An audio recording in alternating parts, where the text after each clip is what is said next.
का हमारा टॉपिक है थ्योरीज ऑफ इन्फ्लेशन। इससे पहले हम एक वीडियो बना चुके हैं जिसमें हमने डिस्क्राइब किया था कि इन्फ्लेशन क्या होती है, उसके फीचर्स क्या हैं एंड वो कितने टाइप की होती है। इस वीडियो में हम बात करेंगे थ्योरीज ऑफ इन्फ्लेशन की। तो बेसिकली जो थ्योरीज हैं वो टू टाइप्स में डिवाइड की हुई हैं। First is demand pull inflation and second is cost push inflation. अगर आपने पहले वाली वीडियो नहीं देखी है तो पहले आप वो देखिए ताकि आपको बेसिक कंसेप्ट क्लियर हो कि इन्फ्लेशन क्या होता है। देन आपके लिए इस वीडियो में समझना बहुत ही आसान हो जाएगा कि जो इन्फ्लेशन की टाइप्स हैं या उसकी जो थ्योरीज हैं जो डिस्क्राइब की गई हैं दो पार्ट्स में, उनको हम कैसे एक्सप्लेन कर सकते हैं। एग्जाम के पॉइंट ऑफ व्यू से बहुत ही इम्पॉर्टेंट टॉपिक है। तो लेट्स स्टार्ट। सबसे पहले हम बात करते हैं डिमांड पुल इन्फ्लेशन की, जिसे हम बहुत ही ओल्डेस्ट मेथड के नाम से जानते हैं। ये एक बहुत ही ट्रेडिशनल थ्योरी है। डिमांड पुल इन्फ्लेशन कब होता है, मतलब ये क्या है? जब आपके जो जर्नल प्राइजेस रहते हैं वो राइज हो जाते हैं because the demand for goods and services excess the supply. तो अब क्या हो रहा है यहाँ पे, जो गुड्स एंड सर्विसेज है, जो उनकी सप्लाई है उससे ज़्यादा क्या हो रही है, आपकी डिमांड हो रही है एंड जो जनरल प्राइजेस हैं वो राइज हो रहे हैं। तो ऐसे सिचुएशन को हम क्या बोलते हैं, डिमांड पुल इन्फ्लेशन। यानी कि जो डिमांड रहती है वो पुल अप हो जाती है, पुल हो जाती है। देन इसे हम कैसे कह सकते हैं कि ये कब अराइज हो रही है? तब अराइज होती है जब आपका जो एग्रीगेट डिमांड है in an economy outpaces aggregate supply. Outpaces means आगे चलना। तो जहाँ पर जो एग्रीगेट डिमांड है वो आगे चल रही है एंड जो एग्रीगेट सप्लाई है वो पीछे रह जाती है, देन इस सिचुएशन को हम कहते हैं demand pull inflation.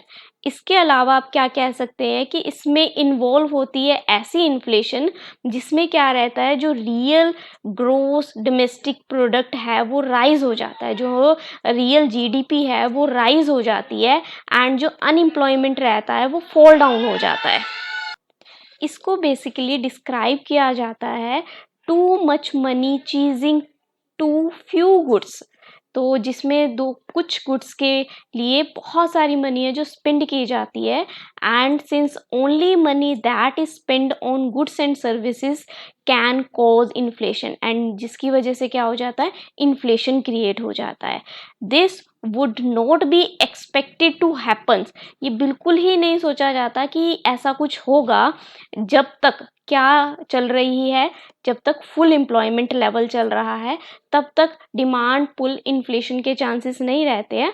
But after pull inflation full employment, जो डिमांड पुल इन्फ्लेशन है उसकी सिचुएशन क्रिएट हो जाती है। Then with the example we will explain it, तो थोड़ा इजी हो जाएगा। क्योंकि नॉर्मली अगर आपको पता हो तो जो हमारी नॉर्मल सिचुएशन रहती है उसमें जो हमारी एग्रीगेट सप्लाई है वो हमारी पॉजिटिव रहती है एंड जो हमारी एग्रीगेट डिमांड है वो इसे इंटरसेक्ट करती है एंड जिस पॉइंट पे वो इंटरसेक्ट करते हैं वहाँ पर हमारा प्राइस डिसाइड होता है। आई होप सो आप सबको इसके बारे में पता है। एंड देन जो नीचे हमारा रहता है, नीचे हमारा आउटपुट होता है एंड यहाँ पे हमारा प्राइस होता है एंड इस अकॉर्डिंग हमारा जो प्राइस है वो डिसाइड होता है। बट यहाँ पे हम किसकी बात कर रहे हैं, हम डिमांड पुल इन्फ्लेशन की बात कर रहे हैं। देन इसमें क्या होता है, इसमें एग्रीगेट डिमांड जो है वो ज़्यादा हो जाती है एग्रीगेट सप्लाई से एंड उसकी वजह से क्या हो जाता है, जो प्राइजेस हैं वो बहुत ज़्यादा राइज हो जाते हैं। तो यहाँ पे डायग्राम में अगर आप ध्यान से देखेंगे तो ये जो लाइन जा रही है, ध्यान से देखिएगा, ये जो लाइन जा रही है ये लाइन है आपकी एग्रीगेट सप्लाई की। अभी जो नॉर्मल सिचुएशन है उसमें क्या है, हमारी जो एग्रीगेट सप्लाई है वो इस फॉर्म में जा रही है, ये नॉर्मल सिचुएशन है। देन अब क्या हो रहा है, यहाँ पे जो हमारी सप्लाई है वो एक लेवल तक ठीक जा रही है, पॉजिटिव जा रही है, देन उसके बाद वो क्या हो गया, बिल्कुल ही स्ट्रेट हो गई है। तो इसका मतलब क्या है कि जो आउटपुट का लेवल है वो एक टाइम तक Y1 से Y2 पर शिफ्ट हुआ एंड Y2 से Y3 पर शिफ्ट हुआ एंड उसी के अकॉर्डिंग क्या हो रहा था, सप्लाई हो रही थी। बट उसके बाद क्या हुआ, जो आउटपुट का लेवल है वो इंक्रीज नहीं हो रहा, जिसकी वजह से जो एग्रीगेट सप्लाई है वो बिल्कुल ही स्ट्रेट हो गई है। देन अगर मैं यहाँ पर एग्रीगेट डिमांड को इंटरसेक्ट करूँ तो आप यहाँ से देख सकते हैं कि अगर मैं एग्रीगेट सप्लाई को फर्स्ट लेवल पे यानी AD1 पे अगर इंटरसेक्ट करूँ तो यहाँ पे मेरा जो होगा प्राइस डिसाइड हो गया। तो ये मेरा प्राइस क्या हो गया, P1 हो गया। देन उसके बाद जैसे जैसे मैंने आउटपुट को इंक्रीज किया वैसे ही मेरी जो एग्रीगेट सप्लाई थी वो भी इंक्रीज हुई। देन यहाँ पे जो मेरी AD2 है इसने इंटरसेक्ट किया एंड यहाँ पे आके जो मेरा प्राइस है वो P2 डिसाइड हो गया। दैट मीन पहले जो प्राइस था उसमें थोड़ा सा क्या हो गया, इंक्रीमेंट हो गया। देन इसके बाद क्या हुआ, जैसे ही मैंने आउटपुट को Y2 से Y3 पर शिफ्ट किया, देन उसके बाद क्या हो गया, जो सप्लाई है एक लेवल पे जाके स्टैंड हो गई। देन यहाँ पे क्या हो गया, जब इसे एग्रीगेट डिमांड के साथ इंटरसेक्ट किया गया देन जो प्राइस लेवल है वो काफ़ी ज़्यादा इंक्रीज हो गया। दैट मीन P2 से P3 पर चला गया। अब इसके बाद क्या हो रहा है कि डिमांड तो कंटिन्यूसली राइज होगी। अगर मैं नेक्स्ट वाला ड्रॉ करूं, अगर यहाँ पे भी ड्रॉ कर दूं तो इसके अकॉर्डिंग क्या है कि जो मेरी एग्रीगेट डिमांड है वो तो कहीं ना कहीं राइज हो रही है। देन उसके बाद क्या होगा, प्राइस भी राइज हो जाएगा। बट मेरा आउटपुट एक लिमिट तक ही इंक्रीज हो रहा है। देन उसके बाद तो वो इंक्रीज ही नहीं हो रहा, वो कांस्टेंट हो गया है। एंड जो सप्लाई है वो भी कहीं ना कहीं कांस्टेंट हो जाएगी। तो जहां पर मेरी जो आउटपुट है वो इंक्रीज नहीं होती एंड जो एग्रीगेट सप्लाई है वो कांस्टेंट हो जाती है, दैट मीन वो कौन सी सिचुएशन है, वो मेरी फुल एम्प्लॉयमेंट की सिचुएशन है। एंड फुल एम्प्लॉयमेंट की सिचुएशन आने पर, फुल एम्प्लॉयमेंट की सिचुएशन आने पर मेरी एग्रीगेट डिमांड अगर इंक्रीज हो रही है कंटिन्यूसली, देन उसको मैं क्या बोलती हूँ, उसको मैं बोलती हूँ डिमांड पुल इन्फ्लेशन। तो आई होप सो आपको समझ आ रहा है। एंड इसमें क्या होता है, जो मनी सप्लाई है वो इंक्रीज हो जाती है एंड जिसका रिजल्ट क्या निकलता है, जो फुल एम्प्लॉयमेंट लेवल है वहां पर आउटपुट तो एक जगह पर स्टैंड कर गई है बट जो मनी की सप्लाई है वो कहीं ना कहीं डबल हो जाती है एंड जो प्राइस भी आप देख रहे हो कि वो प्राइस भी है वो बहुत ज्यादा हाई हो जाता है। अब ये जो डिमांड पुल इन्फ्लेशन है ये किस वजह से होती है, क्या ऐसे कारण हैं जिसकी वजह से जो हमारी आउटपुट है वो कांस्टेंट हो जाती है, जो हमारी एग्रीगेट सप्लाई है वो कहीं ना कहीं स्ट्रेट लाइन में कन्वर्ट हो जाती है, कौन से ऐसे रीज़न हैं। तो चलिए उनके कारणों के बारे में हम बात करते हैं। तो उसके जो रीजंस हैं, इसका जो सबसे बड़ा रीज़न है वो है मार्केट में जो मनी की सप्लाई है वो बहुत ज़्यादा इंक्रीज हो चुकी है। जो क्रेडिट मनी है वो इंक्रीज हो चुकी है, लोगों के हाथ में बहुत पैसा है एंड देन पैसा होने की वजह से क्या हो रहा है, उनकी जो डिमांड है वो कंटिन्यूसली इंक्रीज होती जा रही है बट जो आउटपुट का लेवल है वो उस स्पीड से इंक्रीज नहीं हो रहा है। सेकेंड कॉज है डिमांड पुल इन्फ्लेशन का इंक्रीज इन डिस्पोजेबल इनकम। अब ये डिस्पोजेबल इनकम कौन सी रहती है, ये वो इनकम होती है जिसमें से सारे टैक्सेस एंड जितने भी सोशल सिक्योरिटी चार्जेस हैं वो निकालने के बाद जो इनकम बच जाती है, मतलब लोगों के खर्च करने के लिए जो इनकम बच गई है या वो सेव कर सकते हैं या वो खर्च कर सकते हैं वो उनके ऊपर डिपेंड करता है। देन वो इनकम जो है उनकी डिस्पोजेबल इनकम है और जब उनकी वो वाली इनकम इंक्रीज हो जाती है देन वो डिपेंड करता है कि वो उसको खर्च कर रहे हैं या सेव कर रहे हैं। अगर वो इंक्रीज हो रही है और वो खर्च की जा रही है देन क्या होगा, एग्रीगेट डिमांड जो है वो इंक्रीज हो जाएगी। देन इसके बाद आता है increase in public expenditure. Public के जो एक्सपेंडिचर हैं अगर वो इंक्रीज हो जाते हैं देन जो डिमांड पुल इन्फ्लेशन है वो भी कहीं ना कहीं अराइज हो जाएगा। देन इसके बाद आता है कंज्यूमर स्पेंडिंग। जो हमारे कस्टमर हैं जब उनकी जो डिमांड्स हैं वो बढ़ रही हैं, वो जितना पहले खर्च करते थे अब उससे ज़्यादा खर्च कर रहे हैं, देन जो उनकी स्पेंडिंग पावर है अगर वो इंक्रीज हो जाती है देन ऑटोमेटिकली क्या होगा, जो डिमांड है वो भी अराइज हो जाएगी। तो यहाँ पे हमने वो सारे पॉइंट्स देखने हैं जिनकी वजह से कहीं ना कहीं जो डिमांड है वो इंक्रीज हो रही है, क्योंकि डिमांड के एक लेवल के बाद भी इंक्रीज होते रहना ही कारण बनता है डिमांड पुल इन्फ्लेशन का। देन इसके बाद क्या है, मॉनेटरी पॉलिसी है वो बहुत ही चीप है, मतलब वो उस लेवल की नहीं है जिस लेवल की होनी चाहिए, क्योंकि कहीं ना कहीं किसी भी चीज़ को कंट्रोल करने के लिए कुछ ना कुछ टूल्स बने रहते हैं। तो मॉनेटरी पॉलिसी एक टूल है जिसकी हम नेक्स्ट वीडियो में बात करेंगे। वो डिमांड पुल इन्फ्लेशन को कंट्रोल करने के लिए बनाई होती है, एंड अगर उसकी जो पॉलिसीज हैं वो उस अकॉर्डिंग नहीं है जिस अकॉर्डिंग होनी चाहिए, देन क्या होता है, जो डिमांड पुल इन्फ्लेशन है वो इंक्रीज हो जाती है। एंड देन उसके बाद आता है ब्लैक मनी। ब्लैक मनी के बारे में आप सभी जानते हैं, वो मनी जिसका कोई रिकॉर्ड नहीं होता, जिसके ऊपर जो टैक्स है वो पे नहीं किया जाता, एंड ये अर्न किया जाता है by illegal transactions. Then peoples जो होते हैं मोस्टली ऐसी मनी को जो कंजम्पशन गुड्स रहती हैं उनको परचेज करने में यूज़ करते हैं। देन इसकी वजह से क्या होता है, कहीं ना कहीं जो डिमांड है वो राइज हो जाती है, एंड साथ में क्या होता है, जो प्राइस का लेवल है वो भी इंक्रीज हो जाता है। ठीक है, एंड देन इसके बाद आता है आपका repayment of public debt. Public debt मतलब लोगों से लिया हुआ जो डेट है, जो उधार है, जो बोरो किया हुआ है गवर्नमेंट ने या किसी और इंस्टीट्यूशन ने, देन उसकी जो पेमेंट है वो करनी शुरू कर दी। तो सपोज करो जी वो आम पब्लिक से पैसा लिया हुआ है, देन उसको वो वापस मिल रहा है, वापस मिल रहा है, दैट मीन उसकी जो इनकम है वो जनरेट हो रही है, इनकम जनरेट हो रही है, देन उसके पास पैसा आ रहा है, उसकी परचेजिंग पावर इंक्रीज हो रही है। देन अगर उसके पास इनकम आ रही है, देन वो क्या करेगा, डिमांड करेगा। तो ऑटोमेटिकली क्या होगा, ऐसे जो एग्रीगेट डिमांड है कहीं ना कहीं राइज हो जाएगी, एंड जिसकी वजह से क्या होगा, प्राइस राइज होंगे, एंड वो एक कारण बनेगा किसका, डिमांड पुल इन्फ्लेशन का। देन इसके बाद आता है आपका पॉपुलेशन एक्सप्लोजन। तो जैसे जैसे आप सब देख ही रहे होंगे कि जो पॉपुलेशन है वो दिन पर दिन इंक्रीज होती जा रही है, तो जितनी भी पॉपुलेशन इंक्रीज होगी उतनी ही लोगों की जो डिमांड है वो भी कहीं ना कहीं इंक्रीज होगी, चाहे वो उनकी कंजम्पशन गुड्स के लिए हो, चाहे वो उनकी लग्जरी गुड्स के लिए हो। देन ऑटोमेटिकली क्या होगा, जो हमारे रिसोर्सेज है वो तो कहीं ना कहीं लिमिटेड है, देन जो प्रोडक्शन होगी वो भी एक लेवल तक ही हो सकती है, एंड जो सप्लाई है वो भी एक लेवल तक होगी। बट पॉपुलेशन के इंक्रीज होने की वजह से जो डिमांड है वो कंटिन्यूसली क्या हो रही है, इंक्रीज हो रही है, एंड वो ही एक रीजन बन जाता है किसका, प्राइस के राइज होने का।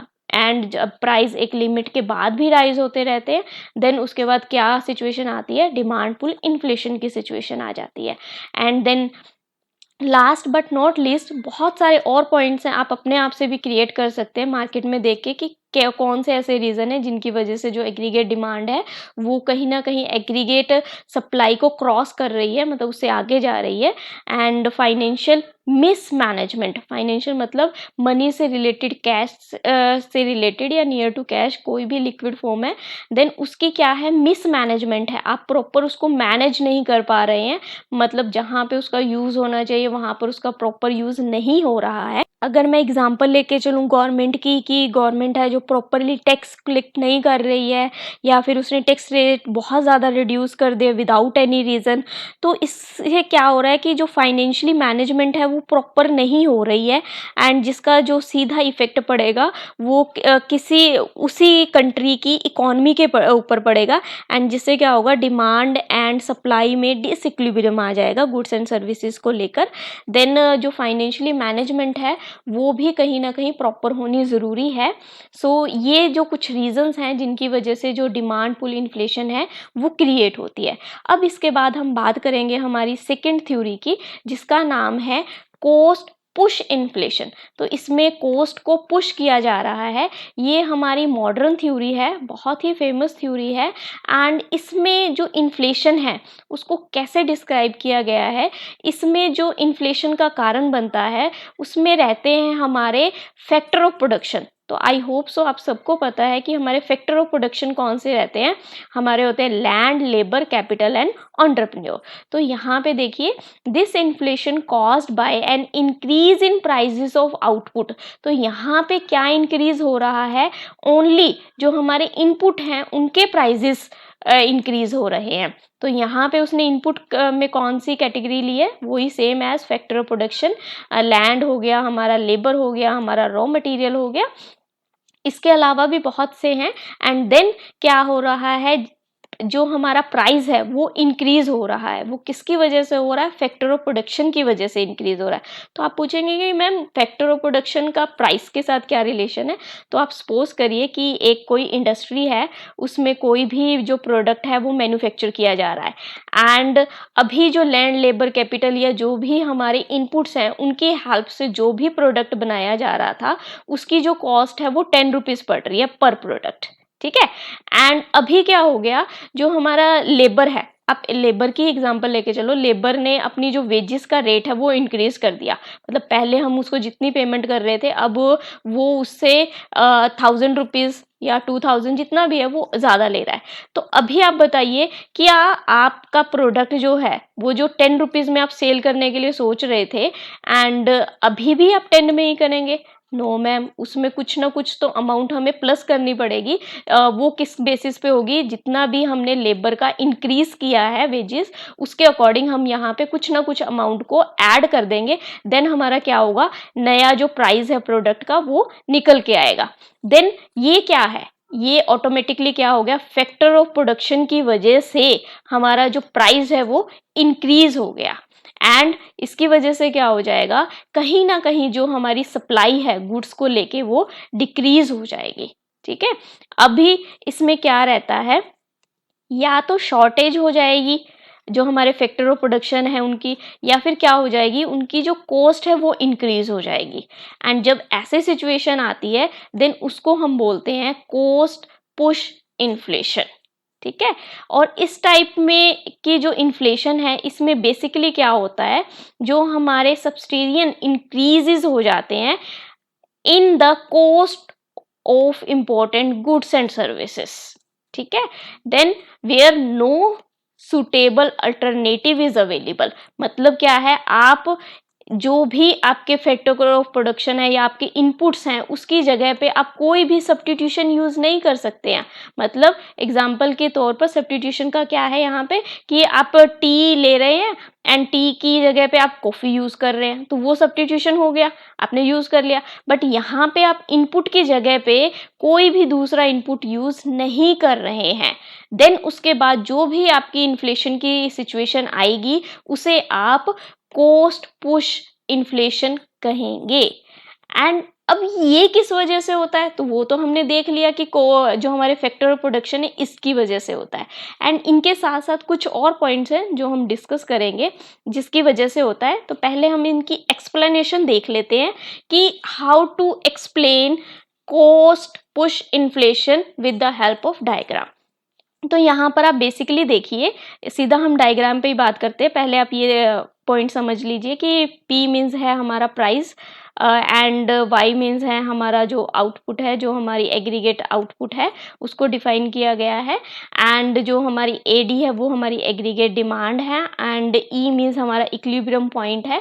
एंड इक्विलिब्रियम पॉइंट वो होता है जहाँ पर aggregate demand and aggregate supply जो है इंटरसेक्ट करते हैं, एंड वहीं पर हमारा जो प्राइस है वो डिसाइड होता है, ठीक है। तो यहाँ पे हम स्टार्टिंग में ले लेते हैं कि ये हमारी जो है ये डिमांड कर्व जा रही है, एंड इसमें क्या हो रहा है कि ये एग्रीगेट सप्लाई इसको इंटरसेक्ट कर रही है एक पॉइंट के ऊपर, जिसे हमें क्या कह रहे हैं, हम E1 पॉइंट कह रहे हैं, ठीक है। और ये E1 पॉइंट पे हमारा जो प्राइस है वो डिसाइड हुआ, ओके। एंड देन यहाँ पे अगर मैं देखूं तो हमारी जो आउटपुट है वो कितनी है, हमारी Y1 है। दैट मीन Y1 पे हमारे aggregate demand and aggregate supply ने इंटरसेक्ट करके प्राइस P1 डिसाइड किया, ठीक है। इतना हो गया। एंड ये हमारा क्या है, हमारा इनिशियल इक्विलिब्रियम पॉइंट है जो हमने एस्टेब्लिश कर दिया, कहाँ पे, E1 पे किया, जहाँ पे हमारी एग्रीगेट डिमांड और एग्रीगेट सप्लाई जो थे इंटरसेक्ट कर रहे थे।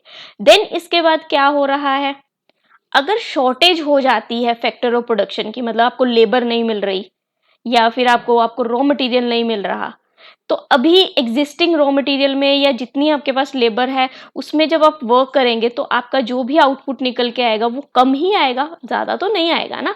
देन उस वजह से क्या हो गया, आपका जो एग्रीगेट डिमांड है वो कहीं ना कहीं आपकी एग्रीगेट डिमांड तो यही वाली लाइन है आपकी जा रही है, एंड इसको अगर आप आउटपुट से कंपेयर करेंगे तो वो कहाँ पे इंटरसेक्ट कर रही है, यहाँ पे कर रही है।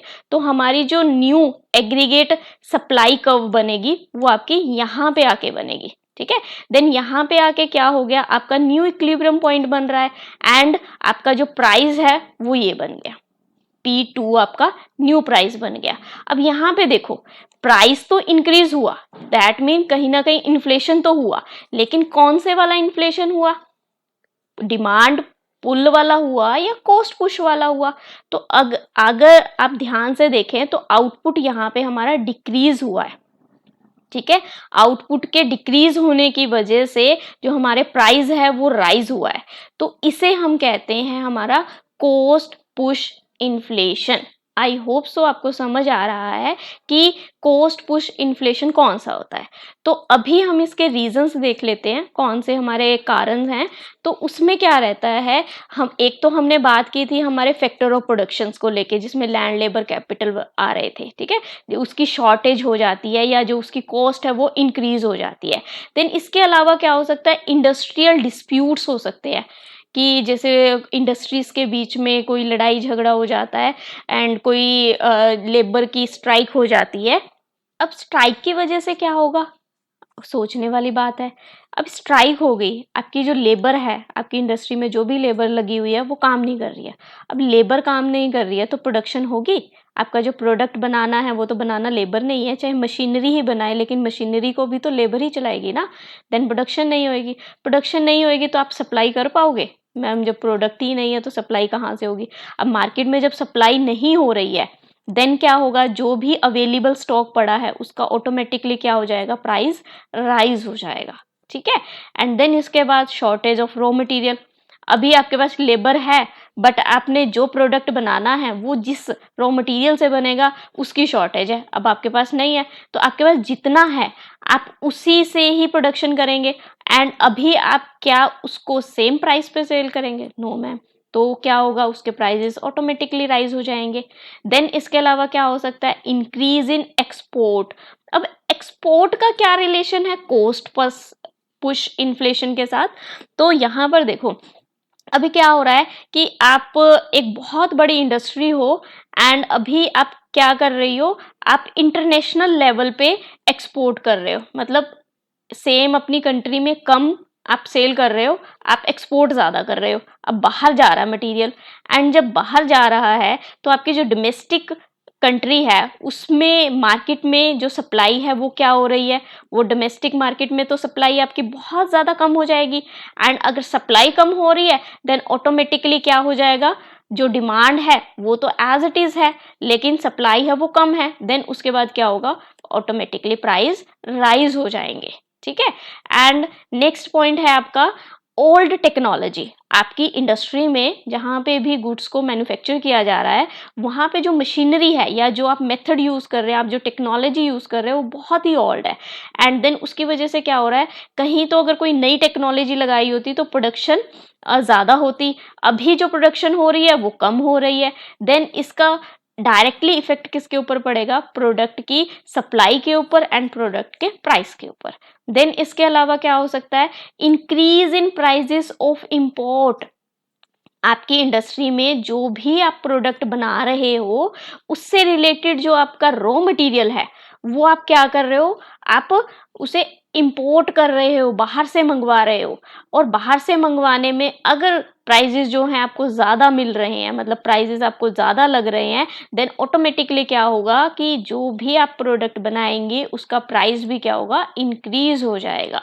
देन इंक्रीज प्राइस से ही आप सप्लाई करेंगे। तो ये भी एक कारण है किसका, कॉस्ट पुश इन्फ्लेशन का। एंड इनडायरेक्टली टैक्सेस, आप सबको पता है कि प्रोडक्ट के ऊपर जो टैक्सेस लगे होते हैं एंड अगर जो गवर्नमेंट है वो टैक्सेस को इंक्रीज कर दे तो क्या होगा, ऑटोमेटिकली टैक्स लगने की वजह से जो प्राइस आएगा नया वो इंक्रीज होकर ही आएगा। देन ये किस तरीके की इन्फ्लेशन का कारण बनेगा, कॉस्ट पुश इन्फ्लेशन। इसके अलावा बहुत से ऐसे पॉइंट है जो आप अपने आप से बना सकते हो, जैसे इंटरनेशनल फैक्टर्स। इंटरनेशनल फैक्टर्स में आप क्या कह सकते हो कि सपोज करो आप वर्ल्ड लेवल पे अपने अलग अलग कंट्रीज में अपने प्रोडक्ट को आप सेल कर रहे हो, वहां पर सप्लाई कर रहे हो, एंड पेट्रोल के प्राइसेस बढ़ जाते हैं, देन ऑटोमेटिकली क्या होगा, जब ट्रांसपोर्ट कॉस्ट आपकी इंक्रीज हो रही है, देन आपने अपने आप से थोड़ी ना उसको पे करना है, तो आप क्या करोगे, प्रोडक्ट की जो कॉस्ट है उसमें उसको ऐड ऑन कर दोगे। तो इससे क्या हो गया, जो प्रोडक्ट का प्राइस है वो ऑटोमेटिकली इंक्रीज हो गया। देन इसके अलावा आप क्या कह सकते हो, अगर आपकी जो एम्प्लॉयज़ हैं या जो आपके वर्कर्स हैं उनकी सैलरी आप इंक्रीज कर सकते देते हो, वेजिस उनकी इंक्रीज हो जाती है, देन ऑटोमेटिकली क्या हो जाएगा, प्रोडक्ट का प्राइस इंक्रीज हो जाएगा। इसके अलावा आप होर्डिंग ले सकते हो कि कई बार ऐसी अफवाह फैल जाती हैं कि फ्यूचर में प्रोडक्ट के प्राइसेस बढ़ने वाले हैं, देन लोग स्टॉक करके रख लेते हैं, एंड उसकी वजह से क्या हो जाता है, मार्केट में जो सप्लाई है वो बहुत ज़्यादा कम हो जाती है, एंड सप्लाई के कम होने की वजह से जो अवेलेबल स्टॉक रहता है उसका जो प्राइस है वो इंक्रीज हो जाता है। तो बहुत से ऐसे रीज़न है जिसकी वजह से आप कॉस्ट पुश इन्फ्लेशन को डिस्क्राइब कर सकते हो। देन हाँ, इससे नेक्स्ट वाली वीडियो में हम बात करेंगे कि इन दोनों इन्फ्लेशंस की वजह से किन किन सेक्टर पर क्या क्या इफेक्ट पड़ता है, मतलब इन्फ्लेशन का क्या इफेक्ट पड़ता है वो हम डिस्कस करेंगे, एंड साथ में इन्फ्लेशन को कैसे कंट्रोल किया जा सकता है इसके बारे में हम बात करेंगे। अभी के लिए आपके लिए question, I hope so video को पूरा ध्यान से सुनने और देखने के बाद आपको इस क्वेश्चन का आंसर इजीली आएगा, एंड कमेंट बॉक्स में मुझे ज़रूर कमेंट करके बताइएगा। And question is shortage of factors of production as a cause of dash inflation. तो जहाँ पर फैक्टर ऑफ प्रोडक्शन की शॉर्टेज रह जाती है तो वहाँ पर किस टाइप का इन्फ्लेशन है जो क्रिएट हो जाता है, डिमांड पुल इन्फ्लेशन होता है या कॉस्ट पुश इन्फ्लेशन होता है, या दोनों ही टाइप के हो जाते हैं, या कोई भी नहीं होता। तो आई होप सो आपको वीडियो समझ आई होगी। थैंक